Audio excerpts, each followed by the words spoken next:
लोगोफोर जोंनि भारतनिनो मोननैसो बाथ्रा नोंथांमोना बुंनो नागिरदों आरो बे बाथ्राया POK जों लोब्बा POK बे POK आव मोनसे नारा मोनसे सोलिबाय थादों पाकिस्तान सरकारनि हेंथायै POK आव मोनसे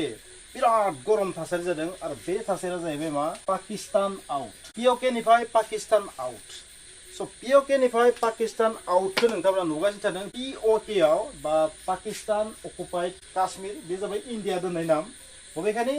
पाकिस्ताना बेखौ मा होनना बुङो UN बा गुबुन गुबुन जुदि इन्टारनेशनेल इन्टारनेशनेल अर्गानाइजेसनफोरा मा होनना बुङो POK खौ पाकिस्तान एडमिनिस्ट्रार्ड बा पाकिस्तान कन्ट्रल जम्मु एन्ड काश्मीर बा काश्मीर बेबायदि बुङो नाथाय इन्डिया बुङो बेखौ पाकिस्तान अकुपाइड काश्मीर एसे डिफरेन्स दं ना अकुपाइड सोदोबा मा आरो एडमिनिस्ट्रार्ड बा कन्ट्रल सोदोबा एसे डिफरेन्स कन्ट्रल मीन्स बेवहाय मा मोनसे लिगेल दं आरो जेनेबा बे पाकिस्ताननि बेबायदि होननाय जायो नाथाय अकुपाइड सोदोबा जाहैबाय मा बेलेगनिफ्राय सेनानै लानाय स बोरैबा टेक्निकेलि नायोबा जितु UN बा गुबुन गुबुन इन्टारनेशनेल अर्गानाइजेसनफोरा जेराव एडमिनिस्ट्रार्ड कन्ट्रल वर्डखौ बाहायदों बे गोरोन्थि आंनि नोजोराव मानोना नोंथांमोना जम्मु एन्ड काश्मीरनि जुदि हिस्ट्रि बे हिस्ट्रिखौ नायोबा नुगोन सिम्पल हिस्ट्रि नोंथांमोना कमप्लेक्स हिस्ट्रि बुङाखै सिम्पल हिस्ट्रि बै हिस्ट्रि बायदियैबा मा राजा हरि सिंहआ जेब्ला 1947 आव भारतआ उदांस्रि जादोंमोन बै समाव इंराज सरकार बै समाव मोनसे अपसन होदोंमोन बे अपसना ओरैबायदिमोन जे बे जि इन्डियान साबकन्टिनेन्ट बे इन्डियान साबकन्टिनेन्टआ सोर भारतजों थागोन सोर पाकिस्तानजों थागोन आरो सोर उदाङै थागोन ओरै अपसन होदोंमोन बे अपसनाव माखासे पाकिस्तानजों थाबाय माखासे इन्डियाजों थाबाय भारतजों थाबाय नाथाय जम्मु एन्ड काश्मीरा मा उदां हादर हिसाबै थानायखौ फोसावदोंमोन गावखौनो राजा हरि सिंहआ बै समनि राजाया जाबाय हरि सिंहमोन जम्मु एन्ड काश्मीरनि राजानि मुङा जाबाय हरि सिंहमोन स बियो मा खालामबाय उदां हादर हिसाबै थानो थाखाय गावखौ फोसावबाय बा गावसोरनि जम्मु एन्ड काश्मीरखौ फोसावबाय नाथाय बे सान्सावनो मा खालामबाय पाकिस्ताना माखासे माने पश्तुनफोरनि हेफाजाबै मा खालामबाय बा बै समाव गुबुन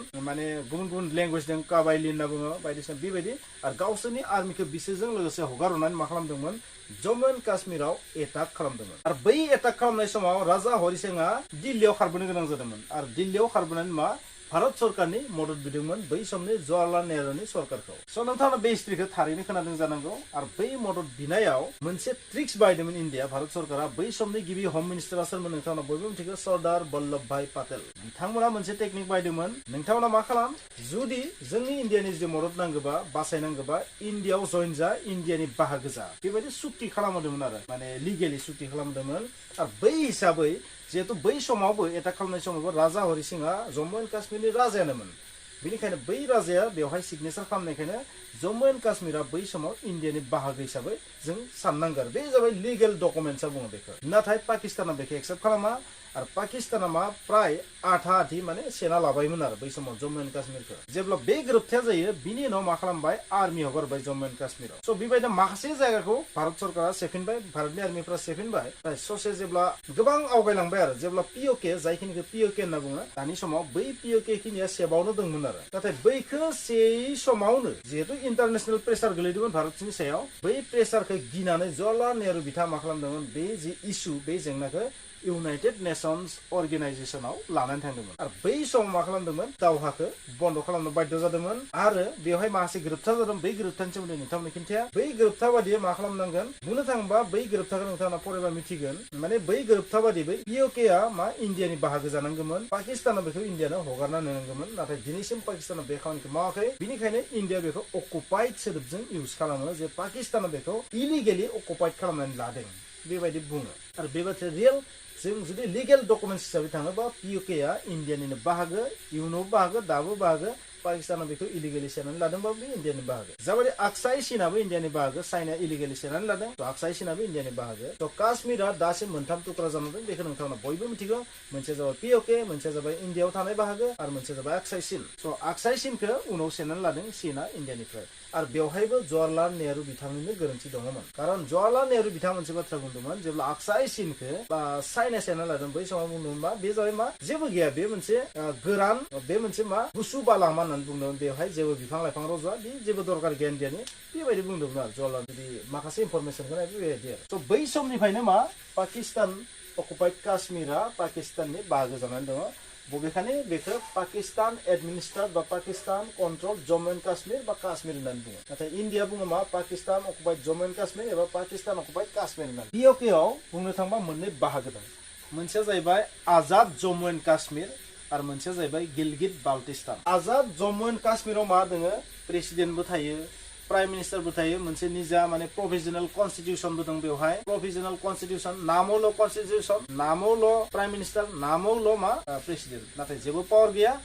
पावर गैया माने जास्ट फर श'नि थाखाय आरो जायखौ आजाद काश्मीर होनना बुङो नाथाय जेबो आजादि गैया बेवहाय आरो गिलगित बाल्टिस्तान बेखिनियावथ' जेबो माने आजादि होननाय बुस्थुआनो गैया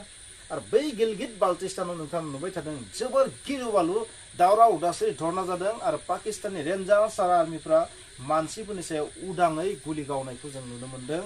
आरो इन्डियाजों जइन जाफैनो थाखाय बर्डारनि फेन्सिंखौ खेवनानै होनायनि बाथ्रा बुंबाय थादों स' आरो भारत सरकारनि मन्थ्रिफोराबो मोनसे बाथ्रा बुंबाय थादों मा नोंथांमोना नुदों अमित शाहनि बाथ्राखौनो बुं राजनाथ सिंहनि बाथ्राखौनो बुं मदिनि बाथ्राखौनो बुं स' नोंथांमोना नुबाय थादों जे POKखौ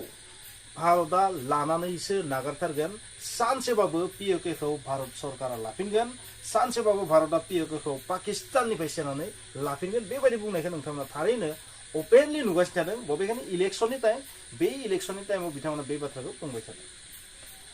स' बे जायगानि जि हालोद बे हालोदा जोबोद गाज्रि थांनाय 10 आरो 11 मे खालिबो गिलु बालु धरना जानायखौ नोंथांमोना नुनो मोन्दों आरो 27 मेनि तारिखआवबो गिलु बालु धरना जानायखौ नोंथांमोना POKआव नुनो मोन्दों नाथाय मैया आरो दिनैनि जि जाथाय बेखौ जोङो निउसाव फैनायखौ खम नुदों बिनि जाहोना जाहैबाय मा टटेलि POKनिफ्राय पाकिस्तान सरकारा इन्टारनेटखौ शाटडाउन इलेक्ट्रिसिटिखौ शाटडाउन खालामदों आरो नोंथांमोना मिथिगौ आटानि थाखाय पाकिस्तानाव जोबोद दावराव दावसि जायो स' बेबायदि माखासे मुवा बेसादफोरखौबो मा खालामनो नागिरदों स' बेबायदि गोबां आरो घटनाया जायनि जाहोनाव मानसिफोरनि गेजेराव मोनसे रागा जोंनाय सोमजिदों आरो बिसोर मा बुंदों इन्डियाजों जइन जानायनि बाथ्रा बुंदों POKनि सुबुंफोरा जे पाकिस्तानाव थाया इन्डियानि जम्मु एन्ड काश्मीर पार्टआव थांनाय जि इलेक्शन जानानै थांबाय बै इलेक्शनाव मा रेकर्ड भट गोबां पार्सेन्ट मा जादों भटिं जादों आरो बे भटिंआबो मोनसे खाहाव होदों POKनि सुबुंफोरखौ खारन POKनि सुबुंफोरनि बिदा फंबायाथ' जोंनि इन्डियानि जम्मु एन्ड काश्मीराव दंखायो नङा होमबा थ' बेबो मोनसे बोलो दं बे मोनसे जाहैबाय आरो जितु डेभेलपमेन्ट आरो जोंनि इन्डियानि पार्टआव थानाय जि जम्मु एन्ड काश्मीर बेयाव जाबायदि डेभेलप जादों POKआव नाथाय बिनि टटेलि उल्था POKआव जेबो डेभेलपमेन्ट गैया POKनि जिमान रिसोर्स दं नेचारेल रिसोर्सनिफ्राय लानानै गासै रोखोमनि रिसोर्सखौ मा खालामदों